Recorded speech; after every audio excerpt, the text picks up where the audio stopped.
네, 안녕하세요. 네, 반갑습니다. 저희 월간 카이색 이번에 새로운 차시로 또 돌아왔습니다. 이번에는 정말 귀하신 분을 모셨습니다. 인공지능이라고 되어 있는 이런 신선한 파트도 아니죠. 요즘엔 너무 핫한 파트인데 이런 그 주제에 한해서 저희가 한번 심도 깊은 이야기들을 조금 해보도록 할 건데요. 오늘의 전문가분 어떤 분이신지 간단하게 소개 좀 부탁드릴게요. 네. 네, 만나서 반갑습니다. 반갑습니다. 네. 그리고 이런 귀한 자리에 초대해 아이고, 주셔서 아닙니다. 감사합니다. 저는 한국인터넷진흥원 키사에서 개인정보보호 분야에서 한 18년간 근무하다가 올해 퇴사를 하고 고려대학교 미래성장연구원에서 근무 중인 강혜경이라고 합니다. 네, 반갑습니다. 네, 반갑습니다. 네, 오늘은 어떻게 보면 이제 인공지능이라는 핫한 주제 하에 이제 보안이라는 거를 또 엮어서 이야기를 해주실 건데, 사실 이 부분이 되게 어떻게 보면 되게 어려운 분야라고 저는 생각해요. 어떤 주제로 갖고 오셨는지 간단하게 이제 이야기를 좀 해보도록 하죠. 네. 자, 일단 제목을 EU 인공지능법, 이제 인공지능법 심층 분석이라고 해주셨어요. 예. 일단 제가 키사에 근무하면서 그 GDPR, EU의 GDPR을 국내에 소개하는 일을 했었습니다. 그런데 이제 그때 당시에는 그 GDPR을 국내 기업들에게 소개한다라는 그 과업에만 좀 매몰이 돼서 그 EU GDPR이 갖는 그 거시적인 의미, 국제적인 의미, 어떤 패러다임의 전환적인 성격 이런 거에 대해서 제가 그 당시 통찰하지 못했던 좀 아쉬움이 있었습니다. 그래서 박사 논문을 준비를 하면서 EU법에 관심을 갖고 있었었고요. 그 와중에 이제 EU 인공지능법이 제정이 되던 시기였었는데요. EU GDPR은 소위 브뤼셀 이펙트라고 해서 브뤼셀 효과라고 해서 EU의 법제가 전 세계 그 글로벌 스탠다드화 되는 그거를 아누 브래드포드라는 교수님이 EC EU 집행위원회가 소재하고 있는 브뤼셀에서 만든 게 전 세계 스탠다드가 된다. 그러한 효과를 창출한다 해서 브뤼셀 이펙트라고 합니다. 네네. 근데 제가 박사 논문을 준비하면서 EU 인공지능법도 과연 EU GDPR처럼 브뤼셀 이펙트를 창출할 것인가에 대한 제 관심이 있었고, EU GDPR 때 이제 그런 거시적, 학문적, 국제적인 의미를 파악하지 못한 아쉬움이 있어서 연구를 하게 되었습니다. 구체적인 적용은 아직 유예 기간이 남아 있긴 하지만 네네. 우리 기업들이 구체적으로 EU 인공지능법에서 규정하는 보안에 관련된 정책들, 컴플라이언스들을 알고 거기에 대비를 하는 부분이 필요하다고 생각해서 그렇게 좀 주제를 정해봤습니다. 사실 이제 말씀해 주셨던 것처럼 뭐 인공지능 법, EU 특히나 법에 관련된 이야기를 했는데, 일단 처음에 말씀해 주시는 게 이제 경과에 대해서 얘기를 해 주실 거네요. 어떤 내용들을 담고 있는 거죠? 이게 좀 의미가 있는 부분은 AI는 모든 분야에 적용이 될 수가 있거든요. 그래서 이거를 규제를 법제화할 필요가 있다라는 것이 이제 디지털 전략과 인공지능 백서를 통해서 이렇게 집행위, 이사회, 의회안을 거쳐서 작년에 통과가 됐고요. 그래서 작년 8월 1일에 발효가 됐습니다. 그래서 여기에서 중요한 점은 원래 최초의 안에서는 그 파운데이션 모델에 대한 규제가 없었는데 이제 챗GPT가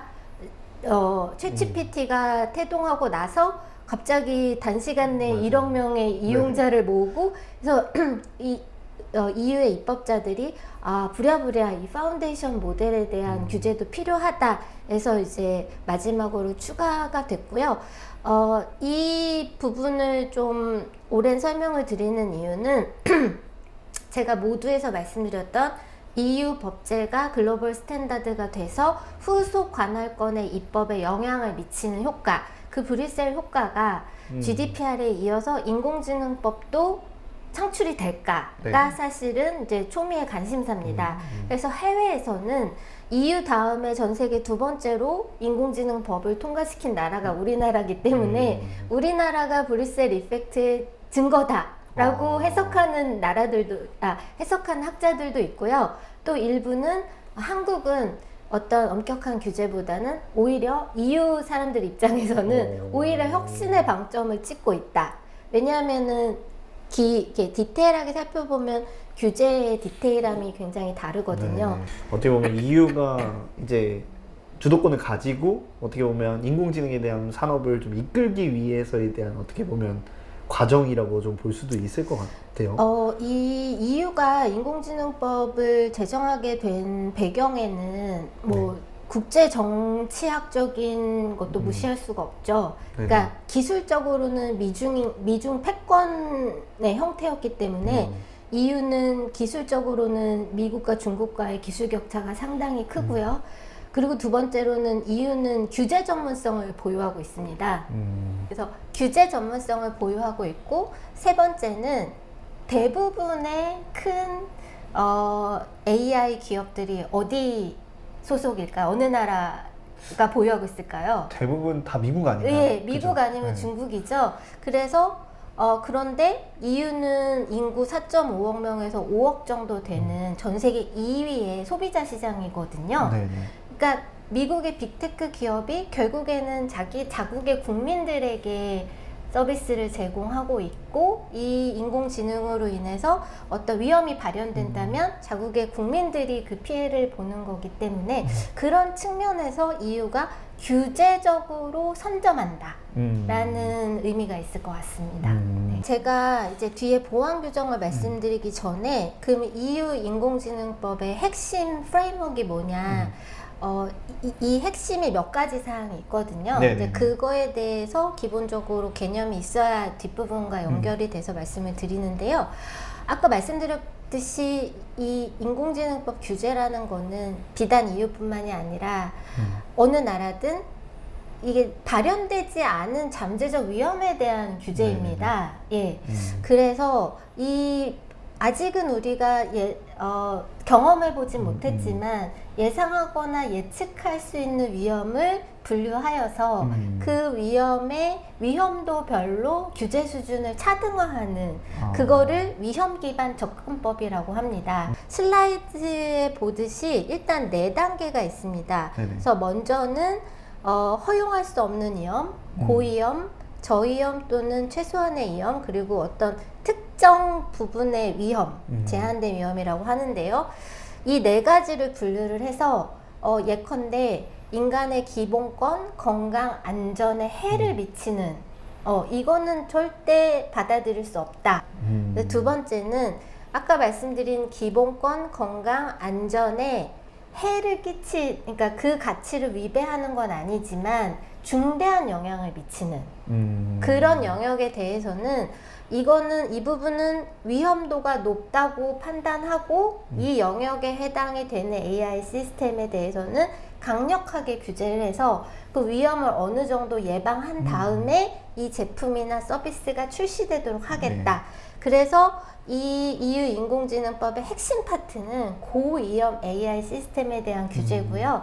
뒤에 설명드릴 대부분의 보안 규정은 따라서 고위험 AI 시스템 제공자나 배포자에게 적용이 되는 그런 것이고, 범용 인공지능 모델은 아까 제가 말씀드렸듯이 이제 EU의 입법 과정에서 갑자기 챗GPT와 같은 범용 AI 시스템이나 모델들이 출현을 했기 때문에 이거는 EU의 가장 마지막 입법 과정에서 이 부분에 대한 규제가 들어갔습니다. 제가 이 연구를 하면서 접한 사례 중에 하나가 벨기에에서 어떤 이제 가장인데 약간 우울증에 걸렸어요.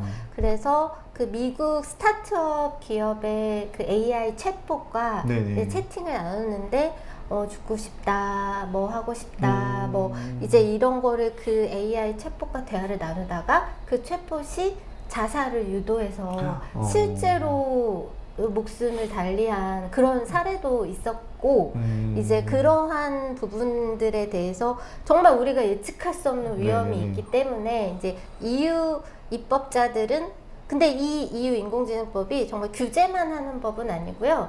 제가 보안 규정에 대한 설명을 하다 보니까 뭐 그 부분은 담을 수는 없었지만 뭐 AI 샌드박스나 그러니까 그런 그 위험에 대한 관리를 하면서도 AI를 혁신하겠다라는 어떻게 보면 병립하기 그쵸? 어려운 것 네. 같지만 그 두 가지 입법 목적을 가지고 있는 법안입니다. 법제입니다. 그 이제 EU 인공지능법에 보면은요 고위험 인공지능 시스템에 대한 이제 챕터가 있습니다. 네. 그래서 기본적으로 이제 아까 그래서 그 개요 설명을 좀 오래 드린 게 뭐냐면 범용 인공지능이라는 그 인공지능 시스템이 출현하기 전에 이게 법제화가 진행이 됐기 때문에 모든 AI 시스템은 목적과 의도를 가진 AI 시스템을 대상으로 합니다. 네. Intended Purpose AI 시스템이라고 하는데요. 그 중에서도 아까 제가 뭘 말씀드렸죠? 기본권, 건강, 안전. 거기에 해가 되면은 금지하고 중대하게 영향을 미치면은 고위험으로 분류한다고 했잖아요. 네. 그게 이제 두 번째 동그라미의 파트고요. 앞부분은 이제 요 앞부분하고 설명이 이어져야 됐기 때문에 좀 뒤에 하고요. 그래서 EU 입법자들은 이 고위험 인공지능 시스템의 카테고리를 8개로 나누었어요. 그래서 이 내용을 보시면 기본권, 안전, 건강과 관련된 그런 내용들이고요. 그래서 기본적으로 이 고위험 영역에 내가 해당이 되는지를 식별을 하는 게 이제 매우 중요합니다. 이게 네. 이제 또 중요한 게 EU 제품 안전 규제 프레임워크를 채택했다는 부분인데요.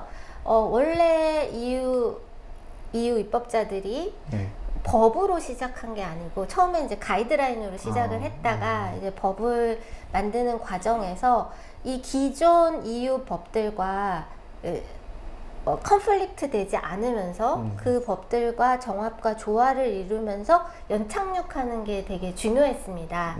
그래서 이 아까 말씀드린 EU 입법 제정 목적에는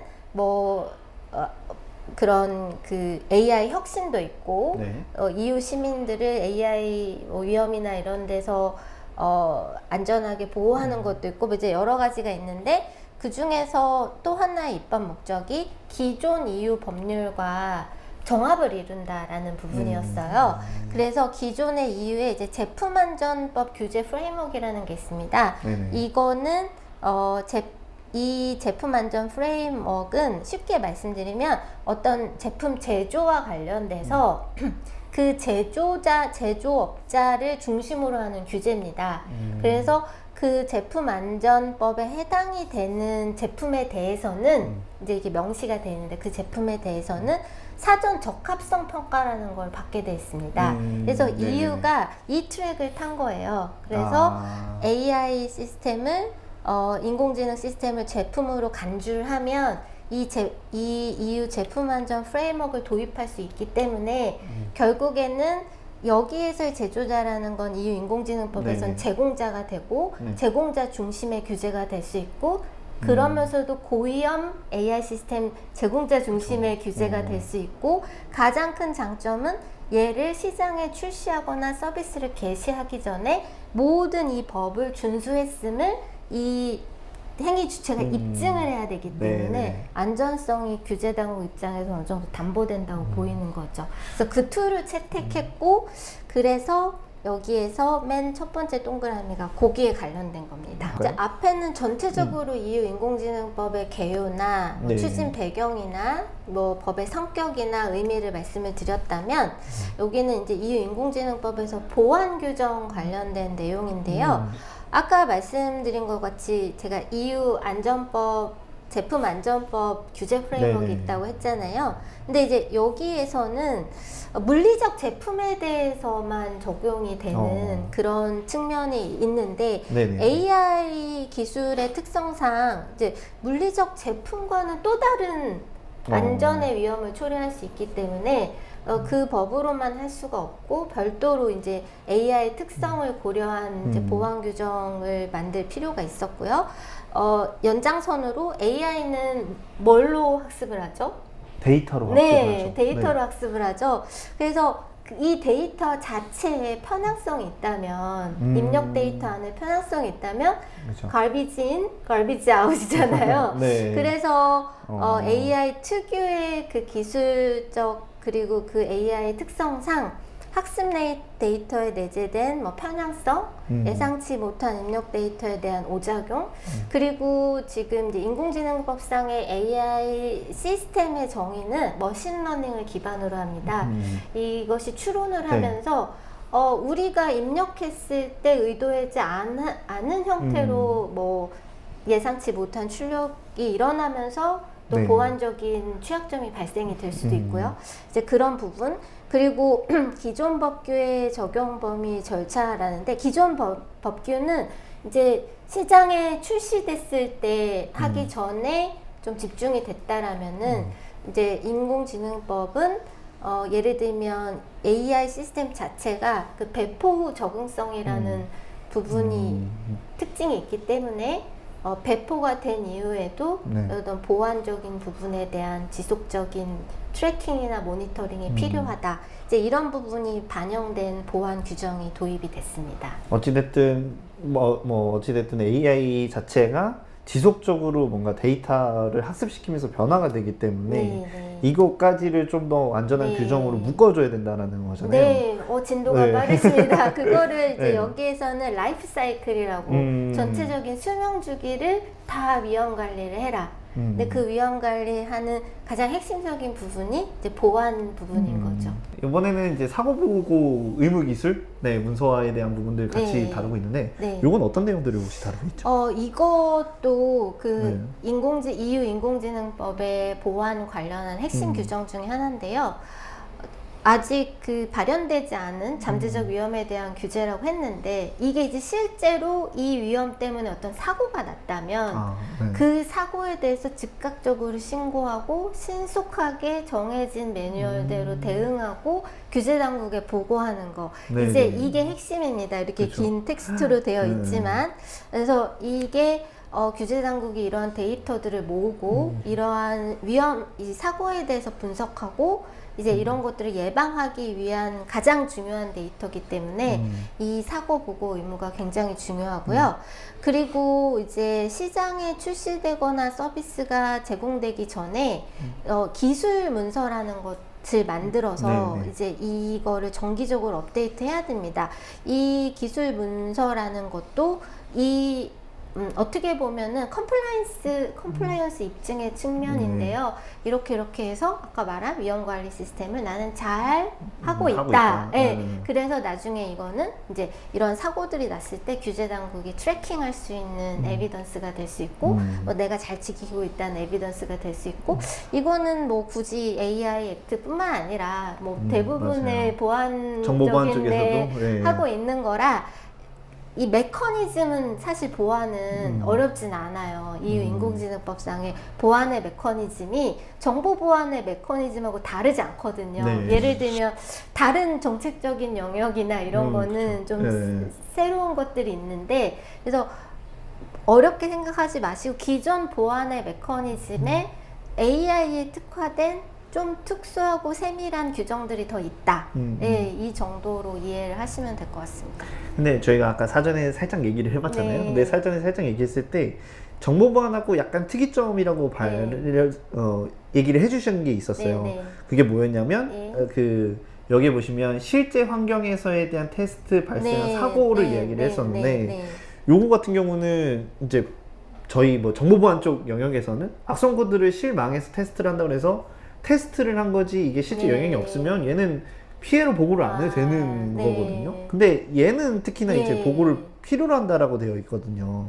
요건 어떤 내용들? 정말 스마트하시네요. 정말 기억력도 좋으시고 핵심을 잘 찝으시네요. 예. 그러니까 정보 보안의 메커니즘에 AI가 이게 투영됐다고 보시면 될 것 같아요. 그러니까 계속 제가 반복해서 드리는 말씀이 잠재된 위험이거든요. 네네.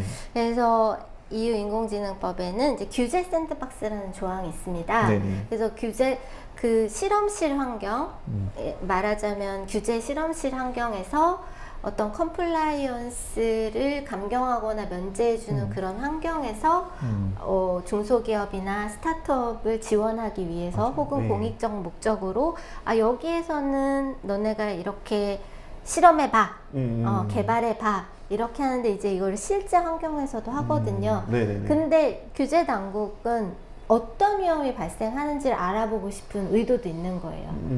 샌드박스를 그러니까 운영하는 의도 중에 하나가.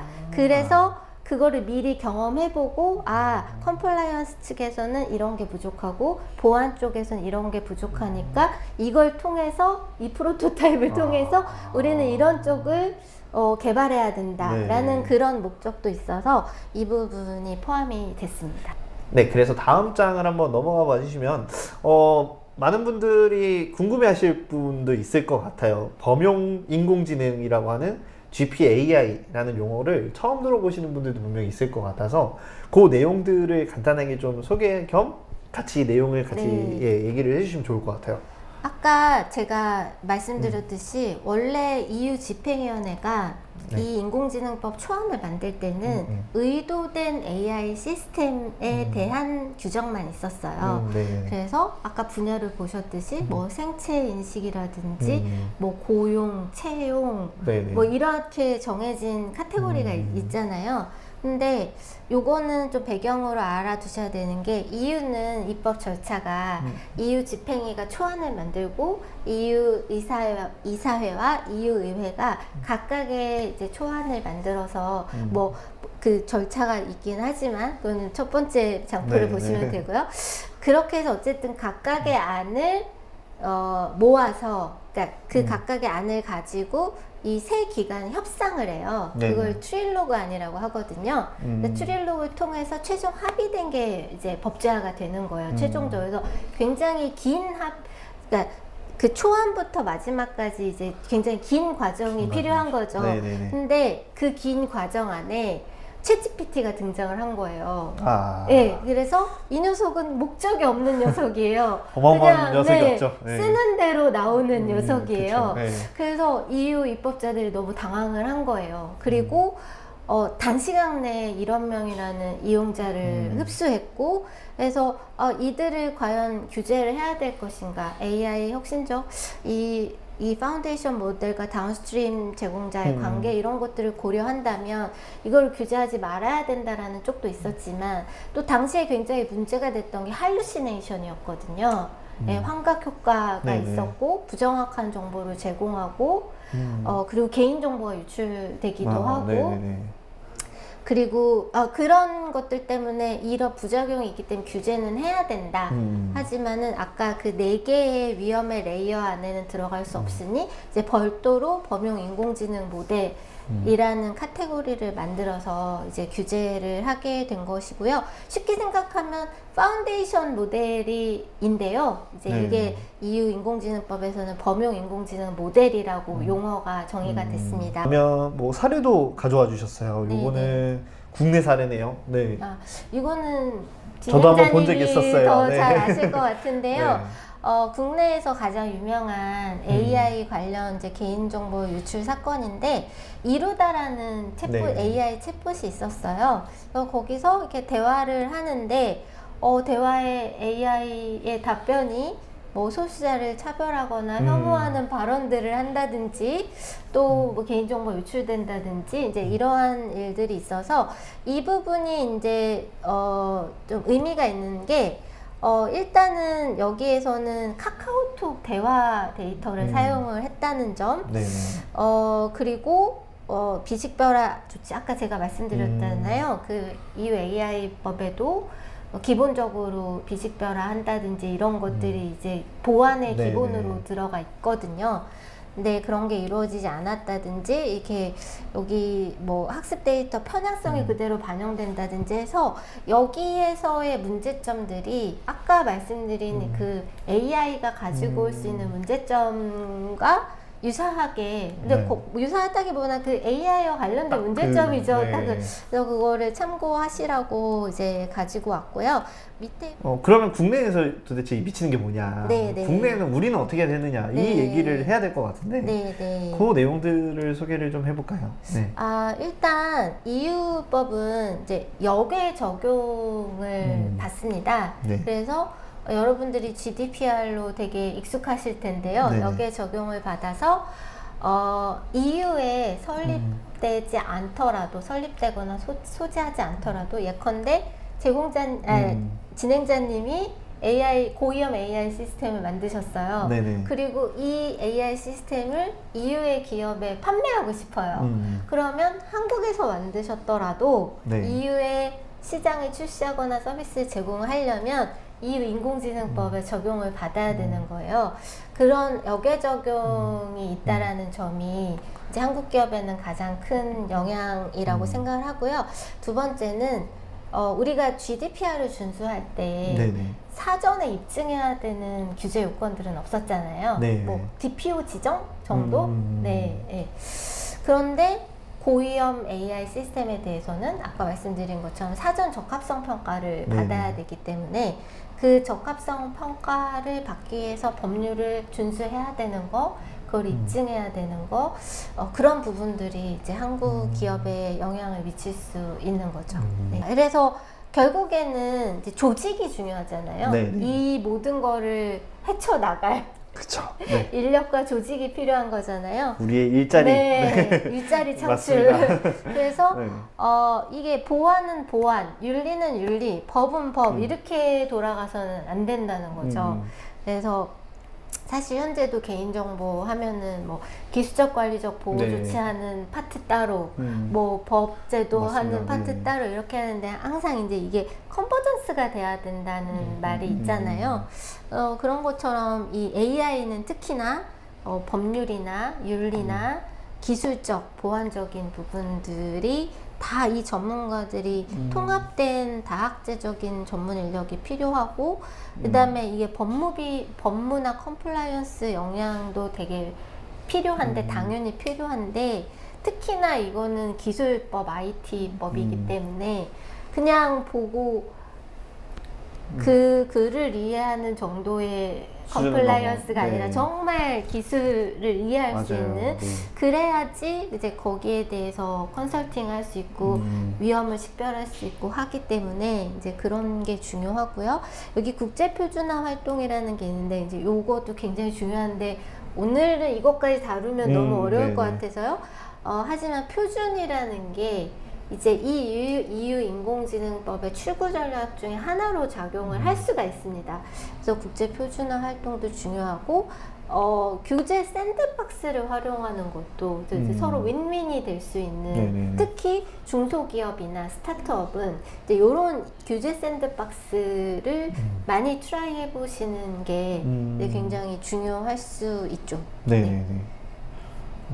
되게 많은, 네. 저는 되게 일자리가 되게 어떻게 보면 잘 네, 남는 그런 게 네. 전문가의 시각에서는 네, 그런 그게 게 많이 보이시나요? 보이네요. 네, 그게 많이 보이는 것 같고. 저한테도 좀 알려주세요. 아무래도 이제 시장 쪽 변화가 이쪽으로 흘러가고 있으니까 거기에 대한 인력 풀들이 이동한다라는 거에 대한 개념은 전반적인 시장 변화랑 네. 비슷한 것 같아요. 네. 그래서 그거에 따라가고 있는 여러 가지 형태들과 규제 활동들이 다양해지는 것 같고 다른 시장에서 뭔가 바뀌는 것과 여기서 바뀌는 것들도 마찬가지로 좀 네. 적용이 되고 있어서 네. 뭐 옛날에는 개인정보 전문가 혹은 네. 정보보안 전문가 이렇게 네. 있다면 이제는 AI 전문가가 네, 따로 있을 맞습니다. 정도로 네, 진행이 네. 되는 시장이 많이 네. 형성되지 않을까 좀 네. 기대도 되고 있네요. 네. 아무래도 정책적인 네네. 관점에서 그 보안 규정을 네네. 본 거기 때문에 이렇게 테크니컬한 설명을 드리지는 못했지만 네네. 그 EU 인공지능법이 대략 이런 거고 이런 영향을 미칠 수 있겠구나 정도만 전달이 맞아요. 되어도 그래서 저는 만족을 합니다. 네. 아마 보시는 분들도 네. 어떻게 보면 이렇게 인공지능이 가까이 왔구나 네. 이렇게 느끼실 것 같고 실제 네. 시장으로까지도 그게 온전히 체험이 될 만큼 네. 유익한 내용이라고 네. 생각이 드실 거라고 네. 생각합니다. 일단 오늘 이렇게 나와주시고 네. 좋은 말씀해 주셔서 정말 네, 감사드리고요. 감사합니다. 다음에 또 배울 수 네, 있으면 또 네. 찾아서 뵙도록 하겠습니다. 네. 오늘 정말 감사드립니다. 초대해 주셔서 감사합니다.